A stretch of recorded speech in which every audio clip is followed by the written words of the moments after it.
and say it's time to bring in David Tereshchuk. It's time for the Media Beat. David joins us on a Friday. Of course, David has his own website, themediabeat.us. He's also a PBS television correspondent reporting on ethics and belief. And for the past several weeks, he has been in the great state of Maine. We'll see if he's back in the media capital of the world. Good morning.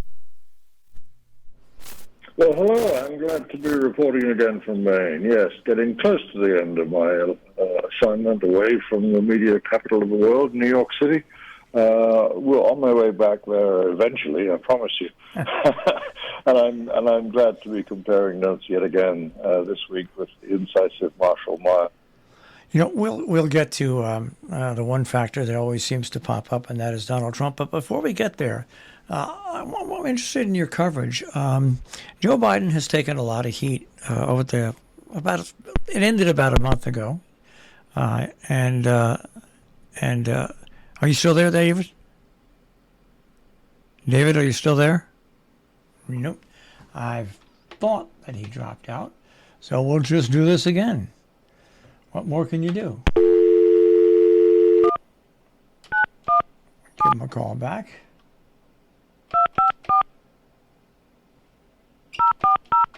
Can hear those different.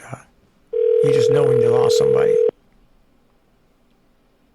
I think we're reconnected. Just to pick up again, Marshall. Are you hearing me now? Yeah, I'm hearing you now. You know, what I was bringing up, and I just don't think the Media Beat is covering enough. Now, I'm not talking about whether you like what Joe Biden has done as president or whether you don't like what Joe Biden has done as president. That's not what I want to talk about. What I want to talk about is the fact that, gosh, you know, for a first-term president with a 50-50 Senate, with a small, slim majority in the House, he has gotten now, with this latest step with student debt, he has got most, if not all, or portions of what he promised out on the campaign trail done.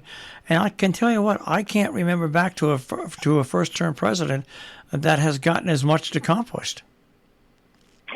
Well, yeah, and that has dominated the week's news. You're quite right. It's the domestic news. Anyway, we'll go on to the international scene in a moment, I hope. But the Biden administration's plan for alleviating that extraordinary nationwide burden of student debt is remarkable. He's not, of course, the plans don't eliminate the debt entirely, or it's not being forgiven either. That's a very strange phrase, but the media's full of it this week. It's always struck me as a strange phrase for this essentially economic problem, as if somehow debt was a moral offense of some kind that needs forgiving. But the sheer size of the assistance on offer is undoubtedly substantial, and as you rightly say, in line with how candidate Joe Biden promised it might be when he was campaigning for the presidency. It was not as big, for instance, as Elizabeth Warren or Bernie Sanders wanted.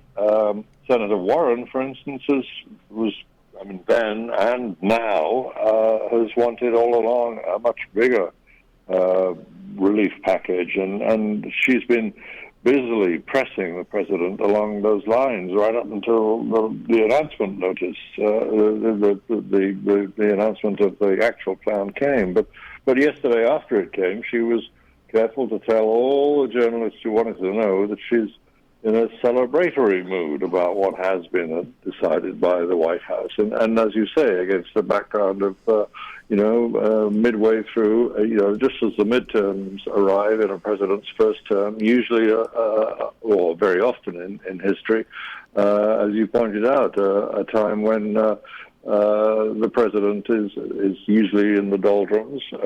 This seems to be a recurring pattern. Halfway through first term, he's always up against a lot of dissent, and of course, as we know, the Congress is finely balanced, and it's very prone to logjam. But this is a substantial piece of policy advance. And, it's brought up some good journalism, too. I hope we got the fanfare available, because I think a fanfare this week should go to some good journalism that's been measuring this loan relief plan's impact on the ground. Could you hear it, do you think? We do have the fanfare available.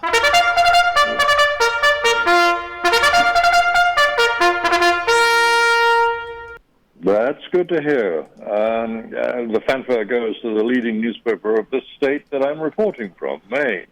The Portland Press-Herald deserves our applause for the way it did what regional journalists are meant to do, provide a genuinely local take close to the reader's interests on a major national story. So that was how staff writer Peter Hoey is the name of the journalist responsible. It's how he set about assessing how Maine's borrowers, student loan borrowers, will be affected. Many thousands of them, in fact. His sources led him to conclude that 177,000 borrowers in Maine will be benefiting from the Biden plan, and early evidence in the field suggests that the focusing of the aid that's built into this plan, concentrating it on those with the least resources, will effectively serve this section of Maine's population, particularly. Absolutely, those who need it most are the ones who are going to benefit. And individual Mainers who Hoey singled out ranged from a 66-year-old woman who incurred debt up to more than $80,000 in order to get her undergraduate and her master's degree. And she's very grateful to have it diminished a bit, but substantially. And how he worked all the way through to younger people whose debts tend to be, in general, smaller than that 80,000. And they're having their debts wiped out entirely, many of them. A 26-year-old recent graduate who will qualify for the full $20,000 available for relief, and she and her fiance will now be able to get married. This was very basic, human-centered journalism, giving us the human face of a story. I was very glad to read it, and it wasn't all just vox pop, vox populi, voice of the people. There was some very good analytical work around this from Hoey. Let me quote something from the non-partisan Maine Center for Economic Policy that Hoey went to for, as a source for analysis. The quote goes like this: This federal action to forgive student loans particularly benefits Mainers who hold more student debt than the average American. That was something I didn't know until I was on this assignment this year to Maine. It's a message, this whole story is a message from one state, just one state, and perhaps one more affected than many. But it has relevance to us all, and I'm glad to mark a good piece of Maine journalism about this topic. And of course, the whole subject is party politically contentious, of course. I mean, what isn't in America these days? But there's also some rippling of technocratic economists' disputation, even inside parties, on the issue of whether or not pouring an estimated $500 billion of taxpayers' money into the economy will generate greater inflation. It's notable that Democratic economic experts, or some anyway, are claiming that it will. On the other hand, others are saying no, and the journalism reflects that too, pointing out that clearing people's oppressive debt is hardly going to make people rush out and spend money in a frenzy of demand that sends retail prices soaring. But of course, as ever with economics, you cannot tell for sure in advance. We'll have to wait and see.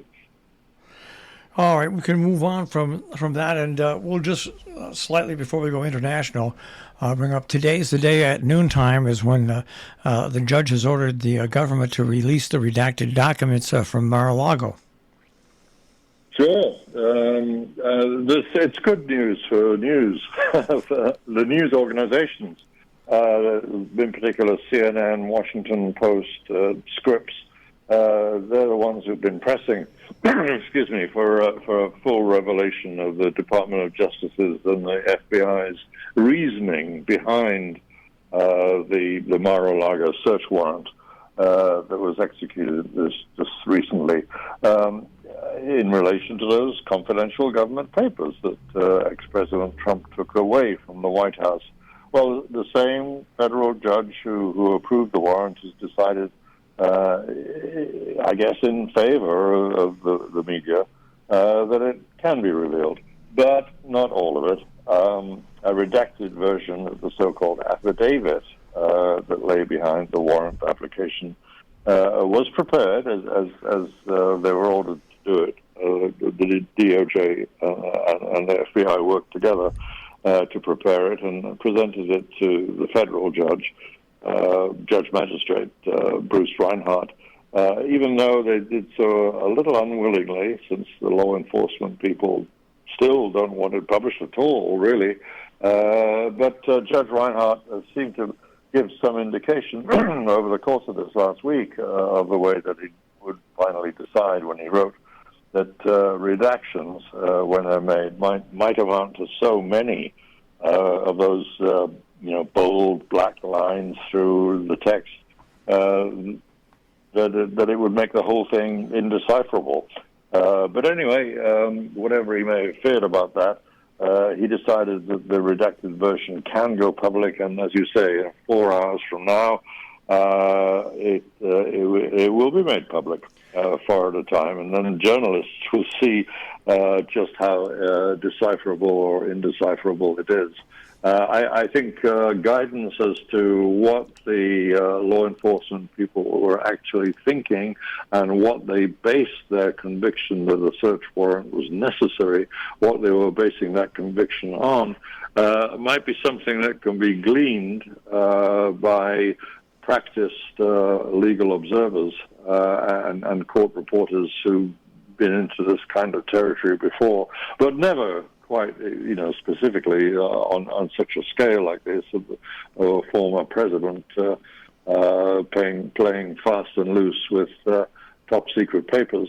Maybe they'll be able to sniff out what is the thinking behind this effort to reclaim the government papers from Trump, and then perhaps we will see whether or not there is enough. Excuse me. Eventually, we'll get to know whether there's enough evidence there to justify any kind of legal action, even of a criminal kind, against the former president. By releasing the redacted documents, in full, I think that there's a lot of people who have worked for foreign intelligence for this country in the intelligence community can offer a broad insight. What releasing all these documents, even though they're redacted, will do, you'll get a general oversight as to what portion of America's secrets, in what direction in general, Donald Trump was, for some reason, keeping for himself, maybe for future publication. But you'll get an idea about how serious of a problem this is. Yeah, maybe. I'm not so sure, and trying to work out what the motivations of the former president might have been is a kind of a loser's game. It seems to me. It can.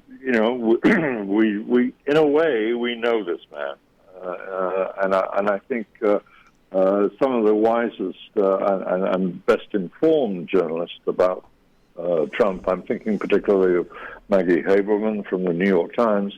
They've been pondering this for some time, and they have many years' experience. And if, like some of us, you may have been in New York when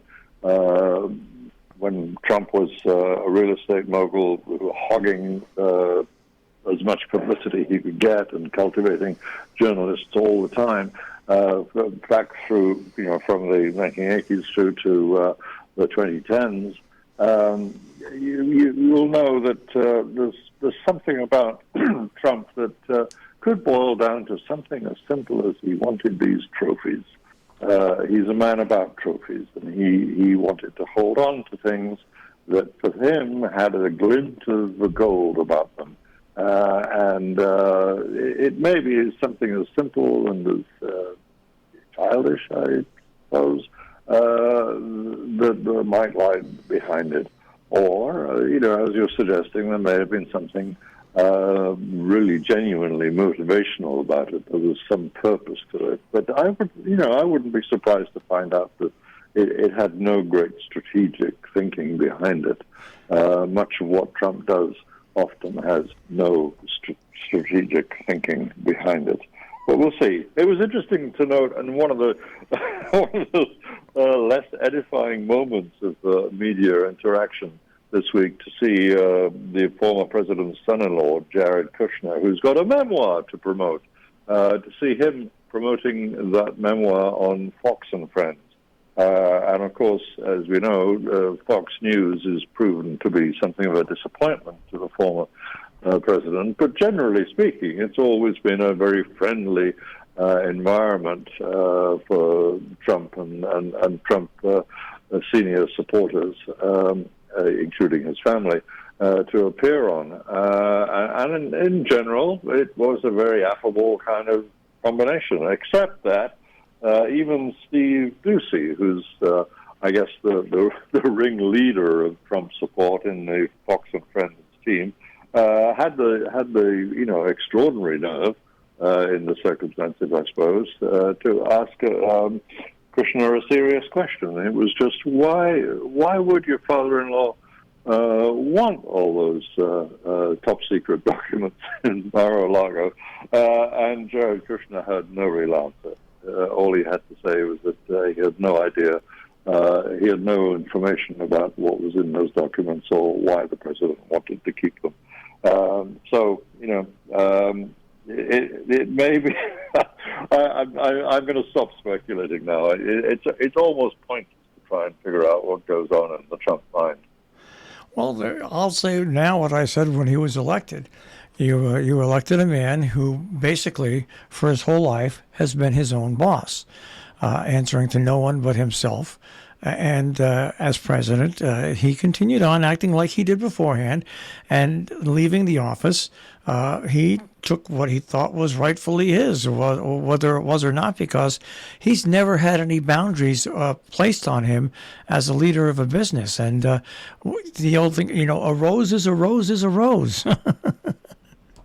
Sure. I'd suggest that there was a period of his life when he did answer to someone, and that, of course, was his father, who was an extraordinary bully. So we can read into that whatever we want to read into that. He's not a man accustomed at all to any kind of guardrails upon his behavior. And the American Constitution is, as is often said, a mass of guardrails to prevent tyrannical or megalomaniac behavior in our leaders. We'll see how this particular issue plays out. It's an interesting one because, after all, how many presidents in history have had their private residences raided by law enforcement after they leave office? It's undoubtedly a singular story for the press to be following. Let's take a look internationally, shall we? Absolutely. Because, as you know, it has dominated the week's news too, huh? Yeah, where do you want to start? There's so many international stories. I've got the calendar in front of me, and as every journalist always does, and the calendar dictates a lot in the world of journalism. The passing of a full 6 months of the war following Russia's unprovoked invasion in February into Ukraine. It occurred this week, and it was just when the war-torn country was celebrating, though that's not the right word, of course, Independence Day, 31 years of independence from Russia since Ukraine broke away from the then crumbling Soviet Union back in 1991. 24th of August is today. News media had no big celebratory events to report on since low-key was the government, the Ukrainian government's order of the day, the Independence Day, hoping that any such events would not present a tempting target for the Russians to attack in some spectacular and terrifying fashion. But even so, the day was marked with yet another Russian atrocity, a missile attack on a train station in the Dnipro region, killing between 20 and 30 people, with the number horribly likely to increase, of course, since there were many more wounded, some of them critically. A passenger train appeared to suffer a direct hit with 4 rail cars crushed and blazing on fire. You'll have seen the horrific imagery of that, spread across mainstream and social media. Well, President Zelensky gave an Independence Day address, of course, but it wasn't directly to his own people. Instead, he was addressing the United Nations Security Council in New York via remote video, of course. He made an independence-related point, I think, speaking to the diplomats there. It's worth noting now. Let me quote him: Ukraine is a nation reborn in conflict, with a renewed sense of cultural and political identity, wholly separate from Russia, probably now as never before, we might say. And just to underline what direction much of the West wants Ukraine to keep turned toward, the U.S. government chose Ukraine's Independence Day as well to confirm another large swath, this time $3 billion worth of American weapons and equipment being sent to Ukraine, the biggest piece of U.S. security assistance to be given so far. And it's all, it's carefully phrased what this is. It's to support self-defense, the usual phrasing of the Pentagon and the State Department spokespeople. When something was put in a headline, and I don't think Americans really realize this, and it was a story with the BBC stating this very quite simple fact. It was the anniversary of the war between the 2 biggest states in the European Union. I don't think people realize how important and how big Ukraine is, and really you do realize how large the Soviet Union is, Russia is, even though they're not as large as they used to be. But what's going on between Ukraine and Russia is so big, and it's so important to so many different aspects of not only the European Union's economy, but the rest of the world's economy as well. Sure. As we know, Russia and Ukraine had something in common, as having a large swaths of territory, and that's Eastern Europe, southern stretches of that part of the continent known as the steppes, Steppes. Prairie land, really, in many ways, and those steppes have traditionally fed the world, wheat especially, but other agricultural products too. And of course, their supply now terribly interrupted by the war. Although there's been some effort, one of the only pieces of diplomatic rapprochement between the 2 countries that have happened has meant that some supply ships have been able to get out of the Black Sea and out into the oceans of the world to deliver, again, grain that the much of the poorer world has been totally reliant upon for decades now. Yes, the economic implications of this war stretch beyond, a former member of the Soviet Union being invaded by the main country in that former Soviet Union, Russia itself. Though just that simple, though horrific, limited nature of the conflict is enough to make it huge in its implications. It was in some ways inevitable. Just look at the kind of regime that Putin has presided over, and the philosophy behind it, which is that Russia has to regain its position in the world as something of an empire. There is much imperial thinking going on behind this invasion. And one of its ideologues, of course, seemed to be attacked this week, and though in fact it was his daughter who was blown up in a car bomb inside Russia. It's Russia proper, and that's some indication of what the stakes are for the former Soviet Union countries involved. But as you say, it has huge significance for the world at large. And if you're in Europe, as I have been, during the past, it's extraordinary to see how, in many ways, this is the biggest war that's gone on since the Second World War. It's a very big and important subject indeed. And by mentioning that, David, once again, you take a step back and look and see how ahead of its time and how advanced and how lucky we are that NATO is still together, because it would be a whole different scene if NATO hadn't been around for the past 50 years, whatever, and Russia. This very well could have led to a world war.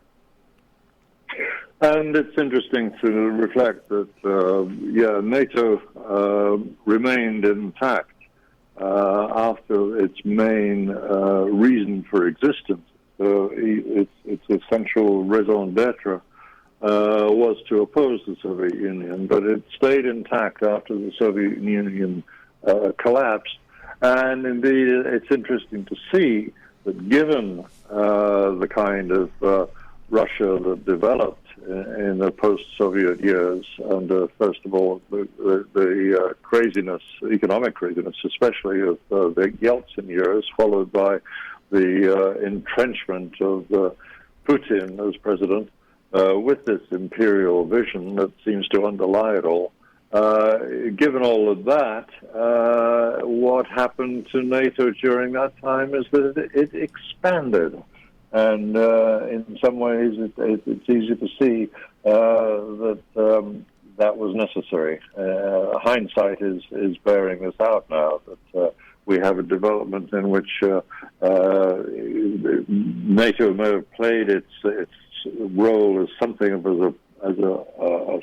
a provocateur, in that it grew and appeared even more frightening to the former Soviet Union's leaders, Putin himself in particular, than was really intended. But as you say, it's a substantial block in a defensive nature now against the kind of behavior that I think all the time strategic thinkers were concerned about with an imperialistically minded Russia. David, it's always great to speak to you. We'll see what happens in the next week. Talk to you next week. Take care. David Tereshchuk with the Media Beat here on Robin Hood Radio, robinhoodradio.com on the web.